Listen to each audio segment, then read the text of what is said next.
এই ছাত্র জনতাকে আজকে দমিয়ে রাখার জন্য আজকে যখন বাংলাদেশের টেকনাফ থেকে তেতুলিয়া সেই কুড়িগ্রাম গাইবান্ধায় প্রত্যেকটা জায়গায় এই জুলাইয়ের রাজনৈতিক শক্তি এনসিপি যখন শক্তভাবে দাঁড়িয়ে যাচ্ছে, আমরা দেখছি নানাভাবে এনসিপিকে দমিয়ে রাখার জন্য যেমনি ভাবে অনলাইনে প্রোপাগান্ডা চালানো হচ্ছে, তেমনি ভাবে একই সাথে আমরা বারবার এই নিয়ে তৃতীয়বার কেন্দ্রীয় কার্যালয়ের সামনে ককটেল বিস্ফোরণ হয়েছে।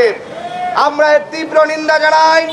আমরা সরকারকে বলতে চাই, আপনারা এই অভ্যুত্থানের সরকার, এই অভ্যুত্থানের শহীদ পরিবার, আহত যোদ্ধা এবং অভ্যুত্থানের নেতৃত্ব দানকারী অংশগ্রহণ করা প্রত্যেকটি যোদ্ধাকে নিরাপত্তা দেওয়া আপনাদের প্রথম কর্তব্য। একই সাথে গণহত্যাকারী আওয়ামী লীগ, যুবলীগ, ছাত্রলীগের সন্ত্রাসীদের এখনো যারা ঘুরে বেড়াচ্ছে, যাদেরকে এখনো আটক করা হচ্ছে না, সেই বিষয়ে আপনাদের আমরা সুস্পষ্ট বক্তব্য চাই।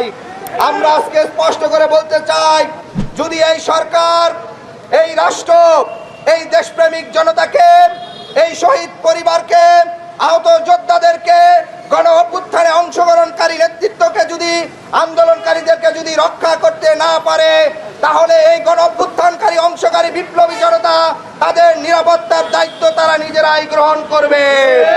বাংলাদেশের স্বাধীনতা, সার্বভৌমত্ব, বাংলাদেশের শহীদ